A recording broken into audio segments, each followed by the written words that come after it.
It's Saturday, February 17th, 2018, from Gettysburg, Pennsylvania. This is literally this week 100th episode.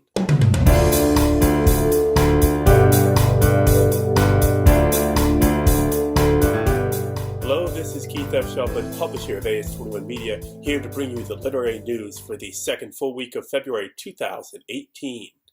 Top story from Bleeding Cool. Newspaper apologizes for cartoon that equated Dreamers with MS-13 gang members. The Albuquerque Journal has apologized for running what it calls an insanely racist editorial cartoon by Sean Delones earlier in the week. The cartoonist appears to have deleted his Facebook page as a result, though he remains active defending his work on Twitter. The cartoon showed an apparently frightened white couple being accosted at gunpoint by those identified as members of MS-13, an international criminal gang targeted by President Trump primarily from Central America. The accosted couple are trying to use politically correct language by stating the correct term for these muggers are dreamers, defined as undocumented minor migrants in the USA, in the promotion of legislation that would first grant them conditional residency and, upon meeting further qualifications, permanent residency. The future Democrats, other possibility indicated that Democratic politicians support such residency for their own future political success, as such people may be expected to vote Democrat when they are of age. And Sean has drawn cartoons about that as well that the Journal didn't publish. Editor Karen Moses issued a statement on Wednesday that said, "Our editorial pages offer views from all sides of the spectrum, and we realize some of the content will offend readers. We do not agree with many of those views, but their purpose is to spark discussion and debate. In hindsight, instead of generating debate, this cartoon only inflamed emotions. This was not the intent, nor does the Journal condone racism or bigotry in any form." Also in the news on Sunday, from the bookseller, King's Crowning Glory, Stephen King's new novel, film adaptations, and his 70th birthday provided Hodder's team with an arsenal of unmissable opportunities.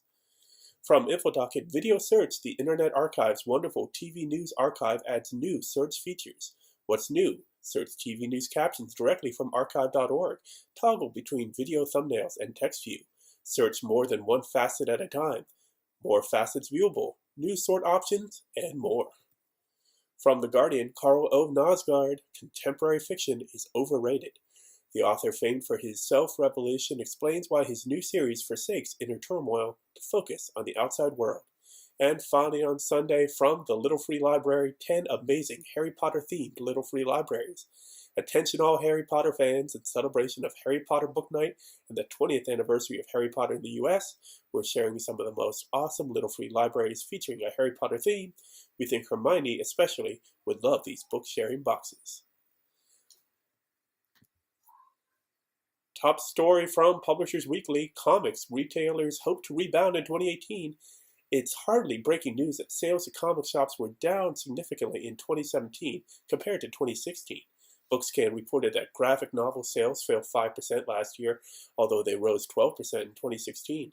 In addition to declining sales, it was a challenging year in the comic shop market as a number of beloved comic specialty stores, among them Bonanza Comics in Modesto, California, Villainous Lair in San Diego, and Seattle Xanadu Comics, closed their doors for good. Throughout 2017, the comics industry trade publication ICV2 reported a series of precipitous drops in both periodical and graphic novel sales compared to similar periods in the previous year. Last year's sharp sales decline and a slow start to the new year have created a tense and wary mood among those we spoke with during this year's informal survey of comics and graphic novel retailers around the country. As 2018 kicks off, comic sellers face a harsh retail environment overall, bad weather across much of the country, and an increasingly anxious political climate and fractured media landscape, a situation that is distracting readers from comics and graphic novels.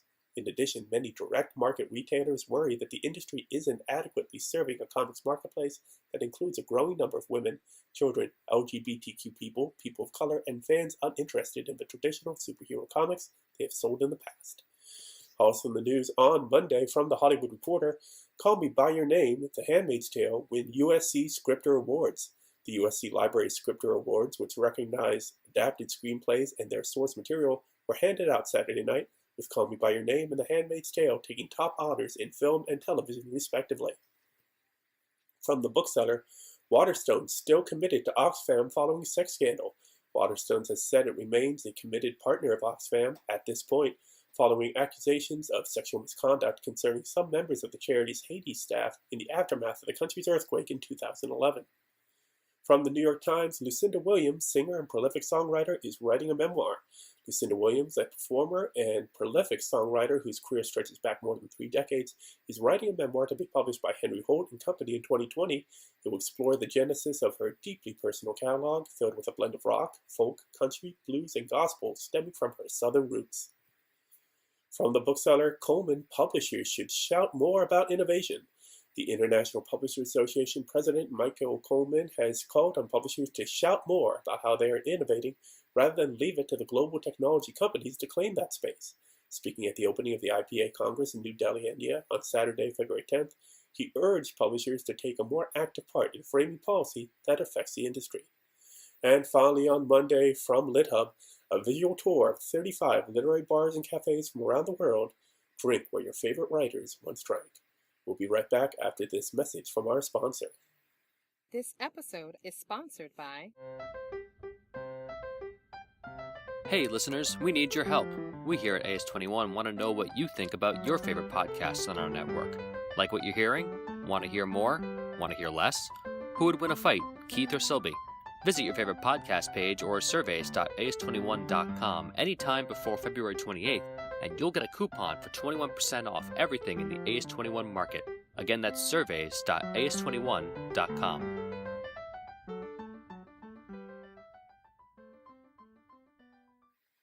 Top story from Good e-reader, Barnes & Noble is sacking customer service and digital leads. Barnes & Noble has sacked many employees this morning. Many showed up to work and told they no longer had jobs. This included customer service personnel, cashiers, Nook staff, and digital leads in the eBook department. The exact number of people who were fired is not known, but the bookseller has 26,000 people working for them in the United States since last April. B&N had a dismal holiday season and sales fell 6%, and they generated $953 million compared with the year prior. Same-store sales fell 6.4% for the holiday period, while online sales dropped 4.5%. Barnes & Noble has been reviewing all aspects of the business, including our labor model, a spokeswoman told CNBC about the layoffs. Given our sales decline this holiday, we're adjusting staffing so that it meets the needs of our existing business and our customers. As the business improves, we'll adjust accordingly. In order to turn things around, B&N has splurged and acquired Timothy Mantle, who has been named Chief Merchandising Officer. Mr. Mantle, whose appointment is effective immediately, will report to Dimos Parneros, Chief Executive Officer of Barnes & Noble. In his new role as CMO, Mr. Mantle will be responsible for driving sales and profitability in all areas of merchandising within the company, including books, toys and games, gifts, newsstand, and music and entertainment. Tim came from GNC Corporation, where he led a $2.6 billion product portfolio and helped relaunch the company's business model. He also is a major executive at Target. Also in the news on Tuesday from Medium, written by Ann Ursu, Sexual Harassment in the Children's Book Industry. We work in children's books, and we like to think we are different somehow. We value kindness. The ranks of publishers are populated with women, and everyone is so nice, right? But we are different, and before we can do anything about sexual harassment, we need to face that reality. More on this story in the days to come. From the bookseller, President Trump renews bid to eradicate arts and library funding. The Trump administration has again proposed to eliminate funding for the National Endowments for the Arts and Humanities and the Institute of Museum and Library Services. From Digiday, somber for sure, expectations of more consolidation hang over magazine conference. After a year that saw the sale of magazine stalwarts Time Incorporated, Rodale, and Rolling Stone, there was plenty of black humor at the magazine industry's annual gathering, the American Magazine Media Conference. From Daily Cow, UC Berkeley Library to cut student faculty resources. The UC Berkeley Library is undertaking a $1 million reduction in expenditures for fiscal year 2019, a move that will primarily impact student and faculty access to scholarly resources.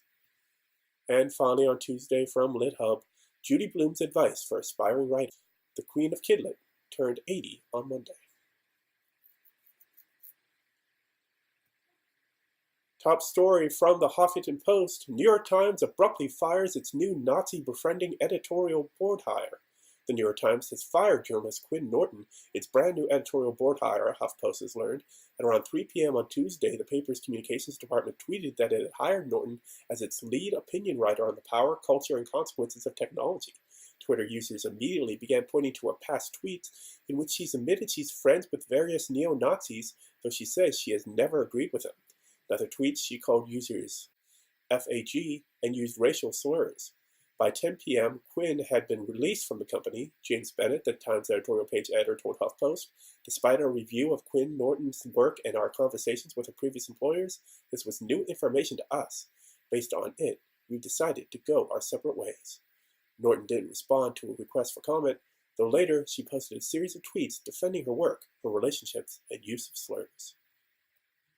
From the Bookseller, 13 Reasons Why Author Asher Expelled from Group After Misconduct Claims.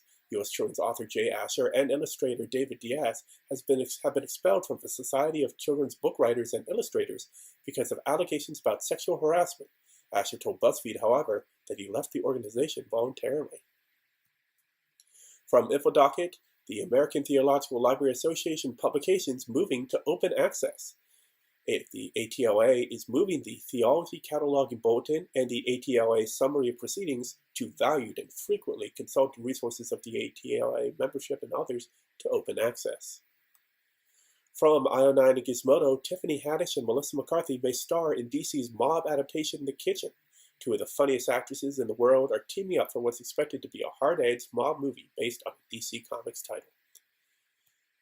And finally, on Wednesday, from LitHub, on the very contemporary art of flash fiction, to be brief takes time. We'll be right back after this message from our sponsor.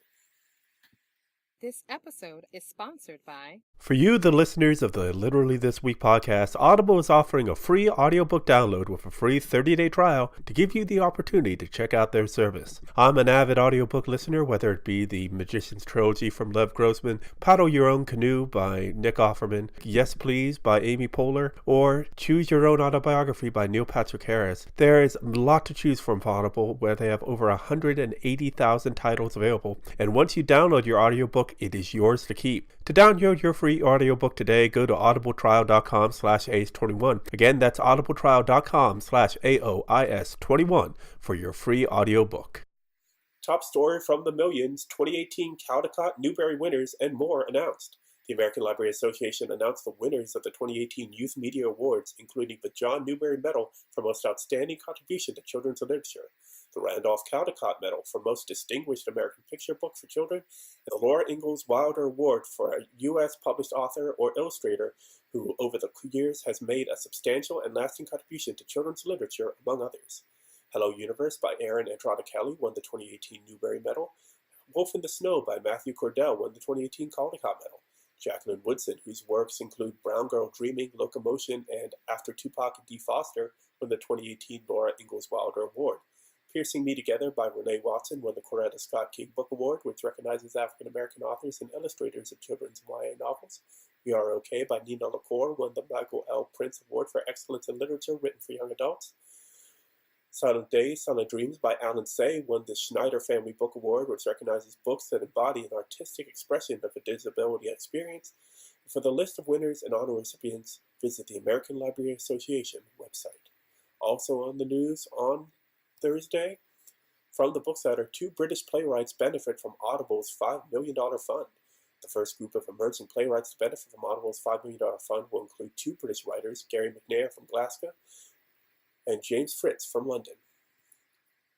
From World Reader, the top books read in 2017 from the Literary Ledger, these 5 books were among the top 30 titles read across all geographies. Broken Promises by Ross Hayden, It's a Love Story by Wickham Kingsley, Lying for Love by Agnes Kimberley, Recipe for Love by Charlene Nadeau, The Girl with the Magic Hands by Nnedi Okorafor. From InfoDocket, University of Minnesota and Michigan State University launched SCOTUS Notes crowdsourcing project will transcribe Supreme Court justices' handwritten notes. If you ever wanted to be a fly on the wall during deliberations by U.S. Supreme Court justices or travel back in time to witness Supreme Court decisions, If you ever wanted to be a fly on the wall during deliberations by U.S. Supreme Court justices or travel back in time to witness Supreme Court decisions, a new crowdsourcing project led by researchers at the University of Minnesota and Michigan State University allows you to do just that. From LitHub, How Medieval Storytellers Shape Our Understanding of Romance. Matters of the Heart from Arthurian Legend to Tristan and Isolde. And finally, on Thursday, from Book Riot, a love letter to mass-market paperbacks. Ann Boson writes, Dear Book, I know that you will develop faults, your cover will fade, and your spine will crack and wrinkle with age, till I can barely read your name. Don't worry, every folded corner represents an eager return to your story, every coffee stain an hour or two spent in your company. Top story from the Washington Post. A college says it found an old clump of George Washington's hair. Hooray! Not all of Washington's hair went into a tomb with him. That's because, like many in his day, he had a habit of giving it away. It could just be a way to remember me because people didn't know if they'd see each other again in those days. Life was more fleeting, said India Sparks, head of archives at Union College. Union College was founded outside Albany, New York in 1795, just a few years before Washington died. In December, an archivist was doing some inventory work and noticed an old leather-bound book that for some reason had never been cataloged. It is called Gaines Universal Register, or American and British Calendar for the year 1793. Clunky title, maybe. A note on the cover says it belonged to a college founder's son, one Philip Schuyler, whose grandson was the son of Washington's first Treasury Secretary, Alexander Hamilton, and his wife Eliza, both good friends of the president. The catalog librarian, John Myers, unclasped the book's old cover and sat down to see what was inside. The college has thousands of old books in its archives, so this was fairly routine business. The book, as you might expect from an almanac, is not exactly thrilling reading. It is full of population estimates and monetary calculations. Schuyler had written notes in the margins about preserving beef and who was in Congress and who had left Congress and his business affairs. Except Myers didn't get to read any of that before he flipped the front cover open and saw a tiny envelope sitting loose inside, upon which was written Washington's hair. Also in the news on Friday from Entertainment Weekly, Representative John Lewis will continue graphic novel autobiography with new Run trilogy. Run Book 1 will be illustrated by Afua Richardson with some contributions from March trilogy illustrator Nate Powell. It will be published on August 14th. From BuzzFeed, 13 Reasons Why author Jay Asher was removed from a literary organization after sexual harassment allegations. Following up on a story reported on earlier, Asher told both BuzzFeed News that he was the one being harassed and that he left on his own accord. From the bookseller, evolving travel market dips, but category remains key for retailers.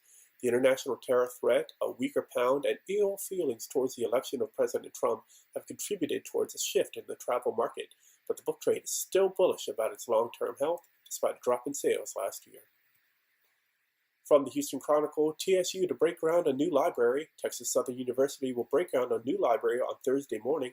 The facility, which will take $43 million in construction, will replace its existing library. President Austin Lane and regents will come to the ceremony, the university said.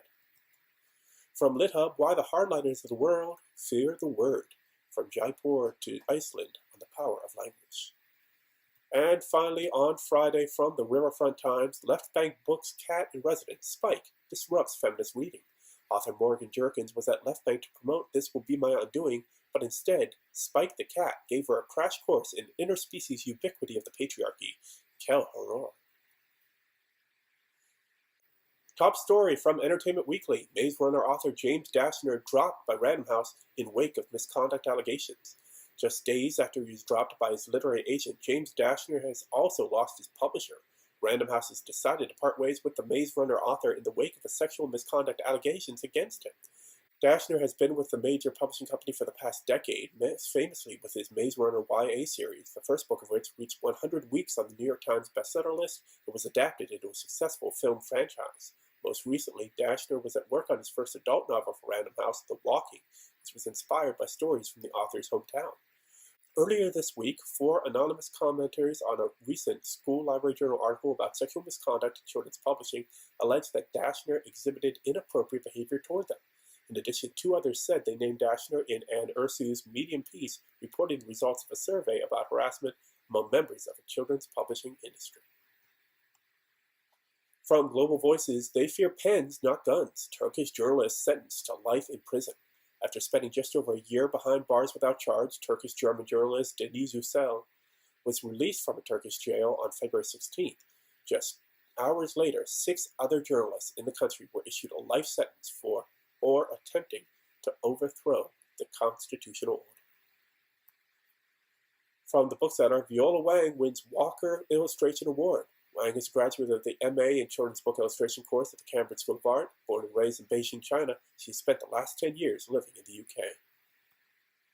From The Hindu, Sahitya Akademi Award winner Ramanuni donates prize money to Junaid Khan's mother. Of the award amount of 1 million rupees, Mr. Ramanuni took only 3 rupees and handed over the rest to Miss Sairu Banu in New Delhi on Monday. In a statement, he said, "Let me place this award amount as an offering at the feet of Junaid's mother, thus doing penance for that wicked act. For penance is a special observance in the true Hindu tradition. Yes, I'm a true Hindu. I am a true Hindu." From Haaretz, the Darfuri asylum seeker in Israel who takes refuge in writing. Adam Ahmed fled the massacre in Sudan in 2004 and survived a bloodbath in Egypt, and is afraid to walk the streets of Tel Aviv. His memoir takes readers on an insightful journey into life in exile. Closing out a regular news list on Saturday from the Idaho Press, C of I recreates historic book brigade transport books to new library. 51 years after College of Idaho students, faculty, and staff lined up outside the Tertelling Library and grabbed boxes filled with books off a flatbread truck and transported them into the library down a line of volunteers, C of I alumni, faculty, staff, students, and community members gathered to recreate the book brigade. On Thursday, they moved 1,000 books from the Tertelling Library to the new Cruz and Murray Library, completing the new library's collection. Now we have 2 listener submissions this week. From the Washington Post, the latest mystery in publishing, that pulp is not dead. People thought physical books were goners, said Jed Lyons, chief executive of Atlanta, Maryland-based Rowman & Littlefield Publishing Group. He should know, Lyons, 66, ships about 41,000 books a day across the United States and to Europe. He's been in the publishing business since the 1970s. And finally, closing out the week from Authors Guild, appeals court decision is good news for authors. Ensuring that the Digital Millennium Copyright Act safe harbors protect rights holders as well as internet providers is essential for authors in their fight against online piracy. After a decades-long pattern of courts stripping away all protections for copyright holders in DMCA safe harbors, leaving them only the whack-a-mole notice and takedown system, a recent Court of Appeals decision takes an important and long overdue step to hopefully reverse that trend. The Fourth Circuit's decision in BMG Rights Management LLC versus Cox Communications Incorporated requires internet service providers to have and enforce reasonable repeat infringer policies. While that might not seem surprising since it is one of the requirements in the statute for safe harbor eligibility, prior cases have rendered other eligibility requirements meaningless, allowing internet services to profit from user infringement with no repercussions. We'll be right back after this message from our sponsor with the New York Times bestseller list and Amazon charts from Fiona the Computer. This episode is sponsored by Yesterday, December 7th, 1941, a date which will live in infamy. And into this mixture of subversion and war, of terror and hope, America has entered with its material power and with its moral commitment.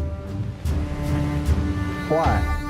Today, our fellow citizens, our way of life, our very freedom came under attack in a series of deliberate and deadly terrorist acts.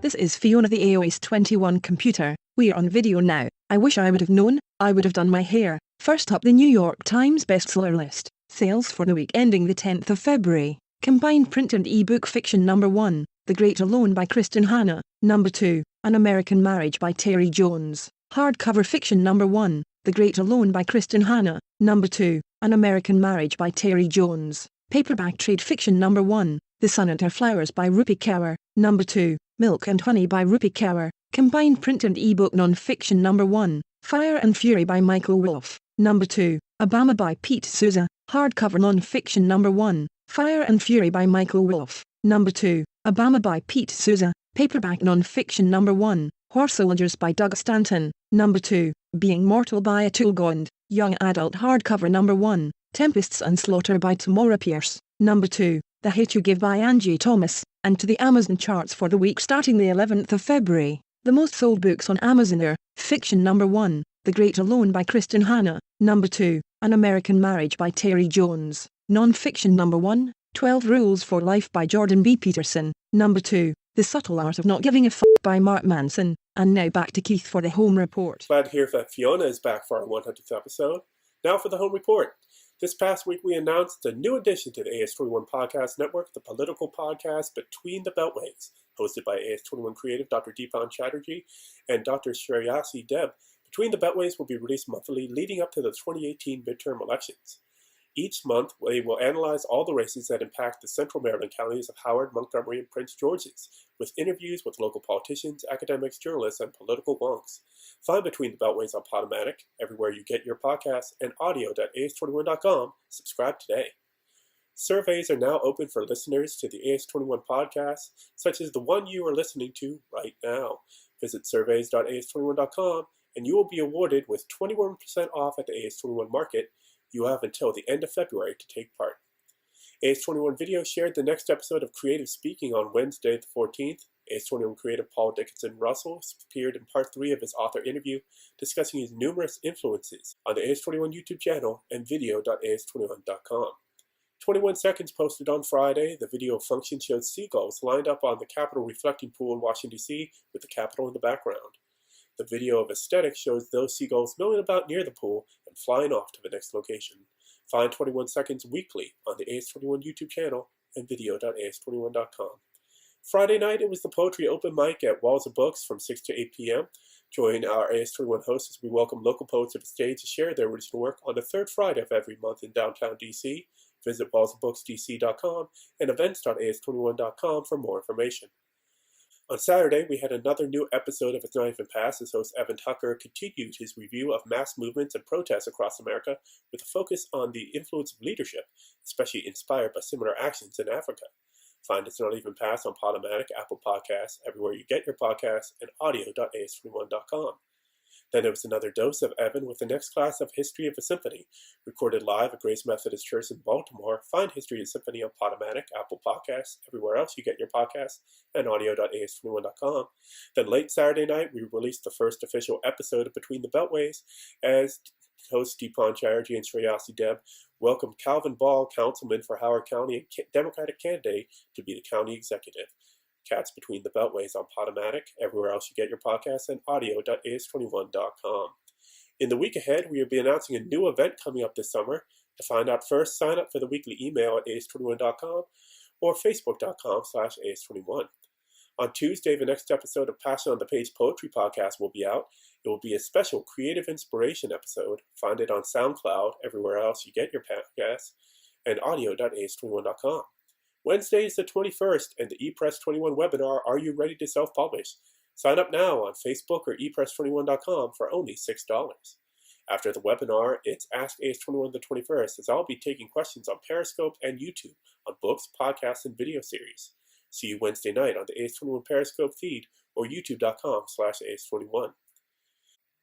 Later in the week, we'll have another new episode of It's Not Even Past as host Evan Tucker searches for meaning in the meaningless. Find It's Not Even Past on Podomatic, Apple Podcasts, everywhere else you get your podcasts, and audio.as21.com. Then we'll be back once again behind the microphone to bring you news from around the globe and by the book. Thank you for watching. Remember, you could support the AS21 podcast and video series through Patreon. Visit patreon.com/AS21 and become a monthly patron of the arts. By giving any amount, large or small, and there are several perks available to you, a special patron-only blog, and possibilities of live talks with creators and special bonus content from some of your favorite podcasts and video series at AS21. So visit patreon.com/AS21 and consider becoming a patron of AS21 today. If you have something you promote, business, book, or otherwise, visit AdvertiseCast, where every one of the AS21 podcast series is available for sponsorship. We have sponsorship rates available in various sizes from 30 seconds to up to a minute, or also other possible promotion opportunities. So visit advertisecast.com and search for ACE21 Podcast and find a chance to sponsor one of our great podcasts today. Thank you for listening. I hope you enjoyed this podcast. As always, tweet to us with the hashtag Literary This Week if there's anything you think we missed. Find this podcast on Podomatic, Apple Podcast, Stitcher Radio, Google Play, TuneIn, and media.ace21.com. I'm your host, Keith F. Shovlin. Thank you for listening, and keep reading as the world keeps turning. Copyright 2018, ACE21 Media, LLC. All rights reserved. ACE21 Media. What do you want your story to be?